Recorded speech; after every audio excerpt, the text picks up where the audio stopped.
Good morning. So, in addition to teaching yoga, I am a practicing physical therapist for the last 16 years, and I specialize in orthopedic manual therapy. So, a lot of hands on work to address fascial restrictions, joint dysfunction, muscle dysfunction. But I also am really passionate about bringing awareness to dysfunctional movement patterns that are always at the root of our pain. Um, so, in that vein, this morning, I want to share some tools that are extremely helpful in alleviating pressure at the low back. Because our hips are inextricably tied to our back through joint connections, ligaments, a tremendous amount of musculature. They very much go together, and oftentimes pain in one place is absolutely tied to a restriction or dysfunction in the other. So these are tools that are extremely helpful to alleviate pressure. Disclaimer, I certainly don't know what is happening in your body unless I've worked with you one-on-one to address it. So with these offerings, I'll give a couple of caveats. But of course, you have to decide what works in your body and what doesn't. But test these out if they're appropriate, and I'd love to hear what you think. So first, foam rolling. Always a crowd pleaser. Foam rolling is absolutely going to be uncomfortable. There are ways to make it so that it is not torture, because if it is torture, let's be honest, we're never going to do it. So there are ways to make it uncomfortable. Foam rolling will absolutely address muscle tightness and trigger points, but more than that, it addresses fascial restrictions, the connective tissue that often doesn't get addressed when we stretch specific muscles. So the foam roll can be likened to a massage where people are getting in between the layers of tissue and separating the layers of tissue so that they move freely on each other. And the places that I'll show you to use the foam roll are often places where layers of tissue get bound and stuck together. When they get bound and stuck together, it pulls on our pelvis or it pulls on the back, which absolutely increases pressure. So I'm sure a lot of you have either done IT band foam rolling or you've heard of it. So hands in a push-up position, foam roll on the outer thigh. Stand through your other foot and push through your hands. So you're using your abdomen so that you govern the amount of weight that's on the foam roll instead of simply laying on it, because the laying on it tends to be fairly torturous. So use your other limbs so there's a reasonable amount of weight that's on the foam roll. Now, I find as far as work in the rest of the body, it's easier to do a shorter range of motion, let's say closer to the knee, few inches up and down. You're not rolling over the bones of the knee, but staying above the bones. And again, it's gonna be tender, that's normal, okay? So you can spend a minute or two rolling closer to the knee on the side of your thigh. It's called lateral, the lateral thigh. And then roll, adjust your hands, adjust your standing leg so that you're rolling a little closer to your hip. I'll show you one spot that you don't want to roll over here with this, but again, a smaller range of motion, maybe 4 or 5 inches at a time, so that you have a reasonable amount of work on your arms and you're not trying to drag yourself all the way up and down every time, okay? Just working smarter, not harder, okay? So, like I said, you're not rolling over the bones of the knee, but equally as important, there's a bone on the side of your pelvis, just below your pelvis, and it's called the greater trochanter. So here's the femur head, neck of the femur. The greater trochanter is on the side, and you can touch it on the side of your hips here, your upper thigh. You want to make sure that you're rolling below that bone and above the knee. So you're never rolling over that bone. And the reason for that is so that you don't roll over the sensitive structure, but there's also a bursa there, which is a fluid-filled sac. And if we irritate that bursa, it's really, really difficult to calm them down. So you'll stay below that bone, okay? You can certainly spend a little more time here and pause the video for a moment. Then we're going to shift onto a place where the quads and the IT band come together. Now, I find it's easier to lower the forearm down and turn your body a little bit towards the ground. Now, same idea that we started with, down low towards the knee, right where quads start to go into the kneecap, but you're not rolling over the bones. Range of motion that is a couple inches, few inches at a time. For me, this is more sensitive than the IT band, where the two of them come together. And it is absolutely, this tightness affects the tracking of the kneecap. It affects the pulling on the pelvis, like I mentioned. So you can spend a minute or two down low by the knee. Then roll up a bit so that you're more mid-thigh range. But again, you're at that angle. You're not directly on the front of the thigh. You're not directly on the side, but you're between, okay, where the muscle meets the IT band.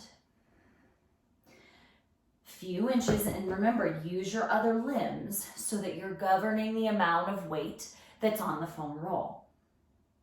Then you can roll yourself up higher. So when you're leaning forward like this, the greater trochanter isn't part of the equation, okay? You're not gonna roll over it here. So you can actually roll yourself up fairly high towards the front of your hip. Now this one is the most attention getting for me, this range, I should say, sort of top of the lateral quads where they meet the IT band, and tensor fascia lata, which we'll talk a little bit more about in a minute. But those are absolutely the tightest spots for me, and more so on the right. And it's interesting because my pain when I have it is always my right SI joint. So this is something that is extremely helpful for me in alleviating that pressure, okay? So again, you can pause and take your time here, a couple minutes at the most on each spot. Then prop up on your hands. Here you are again in your IT band rolling position, directly on the lateral thigh. But now we're gonna focus on hamstrings where they meet the IT band.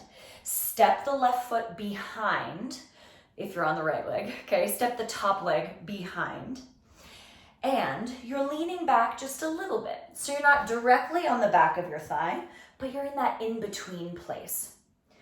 Roll down close to your knee. And everyone's bodies are a little bit different. Of course, it depends on how much time you're spending sitting at a desk or sitting in front of a screen or driving or hiking or cycling or whatever. You'll have different sensations based on what you do with your body, right? Few inches down by the knee. And then you transition sort of mid-thigh where hamstrings and IT band meet. Again, for me, more attention getting here. Just make sure you're breathing. Oftentimes that gets lost. And that's a big part of why this sort of exercise doesn't feel sustainable and we sort of give up and walk away. But know that you can take breaks anytime. And then a little bit higher towards the hip on the back of your thigh. Again, you're not directly on top of that greater trochanter, so you don't have to worry so much about rolling over that bursa. But getting up higher towards the top of the femur is where I find the most stickiness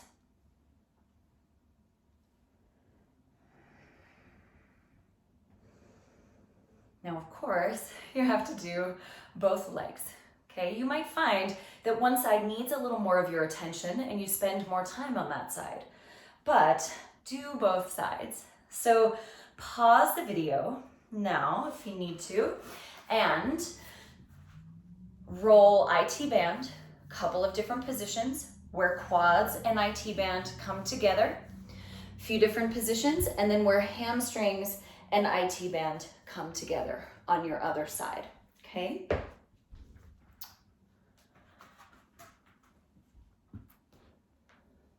Then we'll talk more about foam rolling here in a second, but if you have a ball, could be, this is a kid's lacrosse ball, so it's not the rock hard lacrosse ball, but it's a little smaller than a tennis ball, which seems to work for my body proportions.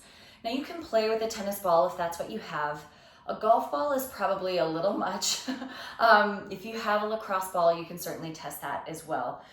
Just know that it might be a lot more intense without having a little give to it, okay? Now, tensor fascia lata is a muscle that, if you point to your hip bones in the front, just lateral, just to the side of those hip bones, tensor fascia lata, or TFL, originates on the rim of your pelvis and travels down to attach into the IT band. It's a very small muscle, but it can be a big culprit in SI joint pain and low back pain because of its pull on the pelvis, okay? So lie down on your side. Ball will go into the side of your pelvis. Okay, I'm not sure, yeah, you can see that. Okay, so if you're not sure, find that hip bone in the front and you just make sure the ball is outside of that pelvic bone. You can rest your head and you can roll your body slightly forward or slightly backwards so the ball sinks in to that TFL. Now the focus with this is not so much movement like it is on the foam roll.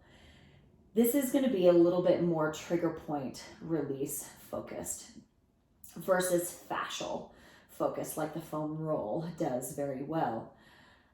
So the focus here for you is to breathe, because when we stop breathing, we tend to tense the muscles and then we end up fighting the exact thing we're trying to release, okay?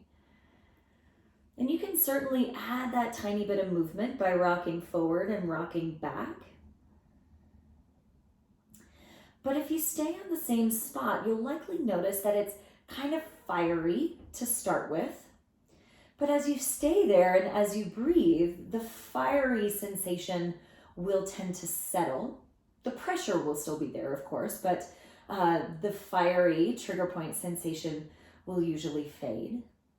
And when it does, you can adjust the ball either slightly lower, move your body, or slightly higher. You'll have to play with a bunch of different points here. And again, you can test the pressure, rolling your chest forward a bit or rolling back a little if it's too intense. But each time you breathe out, just try to let the ball sink in to the side of your hip. Right, so your leg isn't pressing into the floor. Sometimes those muscles will contract because of the intensity. So do your best to focus on hanging heavy over the ball.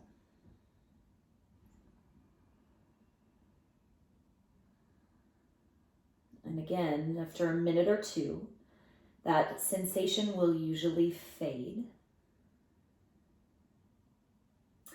And then you can find another spot. Usually for me, from this point, if I go up a bit higher, that's more attention getting. Play with turning chest forward or back. Forward here seems to be where I need a little more release. Check on tension in your back, Check on tension around the hip.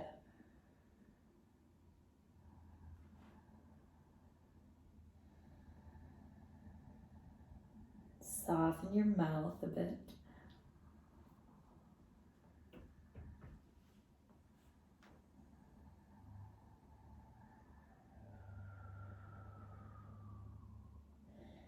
Now, some of these points with the amount of intensity, open mouth exhales can be really helpful in fostering the release. So, not the really tense exhales, right, that can build the tension in the body, but in through your nose and then soft exhale through your mouth.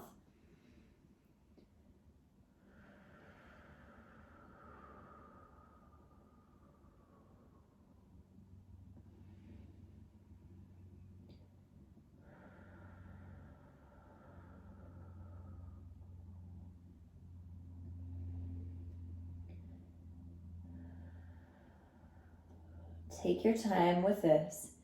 Play with as many points as you find with the ball here in this lateral hip.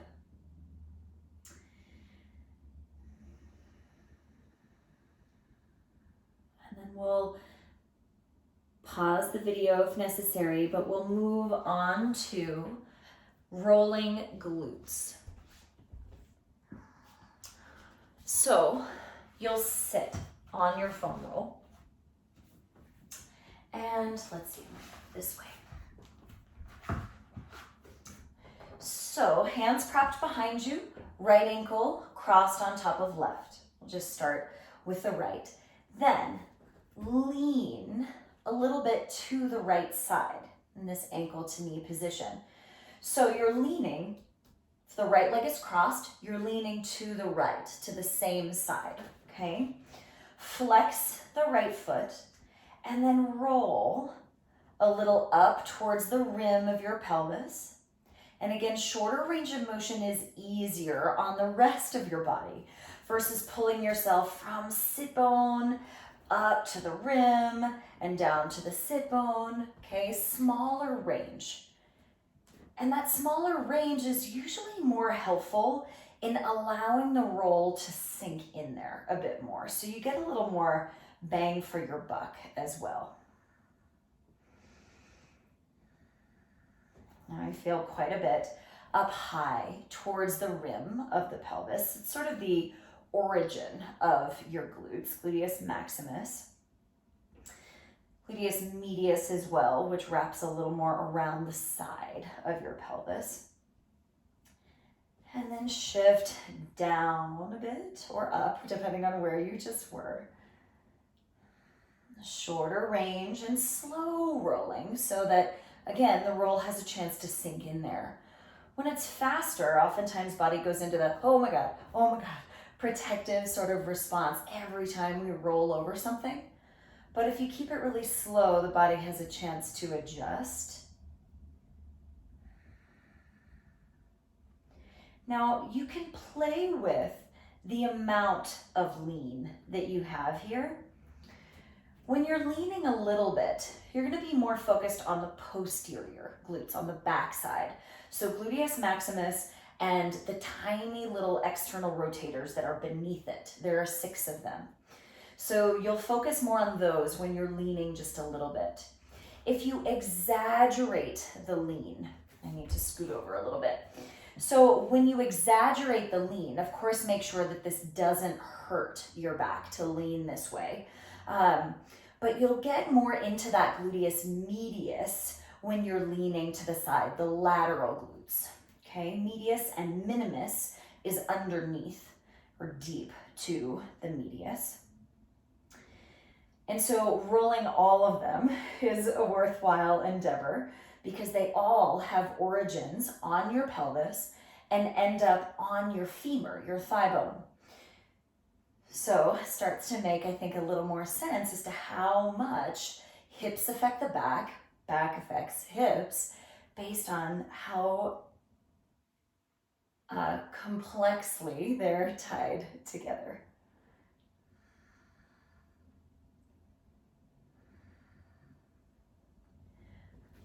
When you're ready, either pause, take your time, Or we'll move on to a hip flexor release that I love personally. However, this is not appropriate if there's any chance you could be pregnant, if you're postpartum, if you've had abdominal surgery recently, or any other hesitation about moving deeply into your abdomen. Okay, so again, disclaimer, I certainly can't be aware of all of the potential things in your body unless I've taken a thorough look at them. So you have to decide what works for you. But this particular release is something that has been really helpful for me.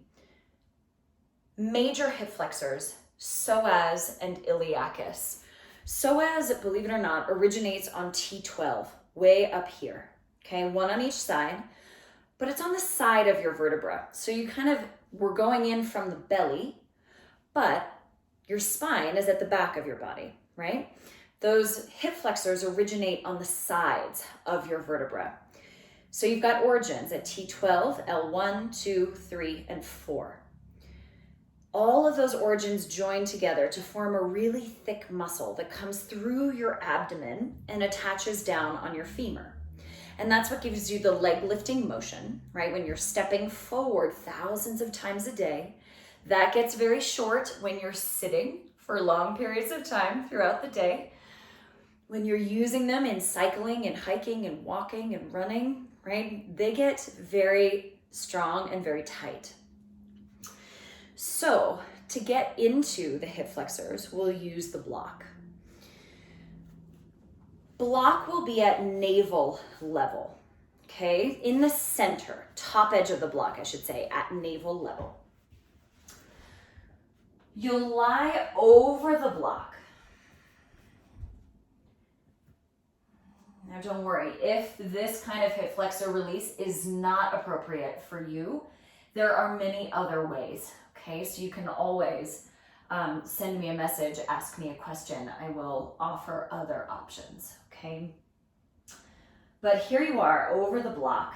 And the first thing to do is to practice settling yourself over the block. Then you'll lean to left or right side. Pick one. I'll go to the right. So that the edge of the block goes a little deeper. Again, first thing would be to try to soften over the block. Then press right knee into the floor if you're leaning to the right. If you're leaning to the left, you use the left knee. But when you press the knee into the floor, you might feel hip flexors rise up into the block. And then soften, release the pressure, hang on to the block. Push into the right knee, feel that psoas engage. And then soften over the block. Again, push into the right knee, feel psoas engage. And exhale, soften, release. Keep your lean to the right, tuck the right toes, breathe in. Exhale, reach the right heel backwards. Lift the knee, reach your thigh long away from you. That might be a little bit of a different sensation, different stretch. Lower the knee down, breathe in. Exhale, reach your heel backwards. Breathe in, tap it down, try to let the block sink in. And then reach your heel away from your block. So you're pulling on that hip flexor. And release the knee down. Come back to the center.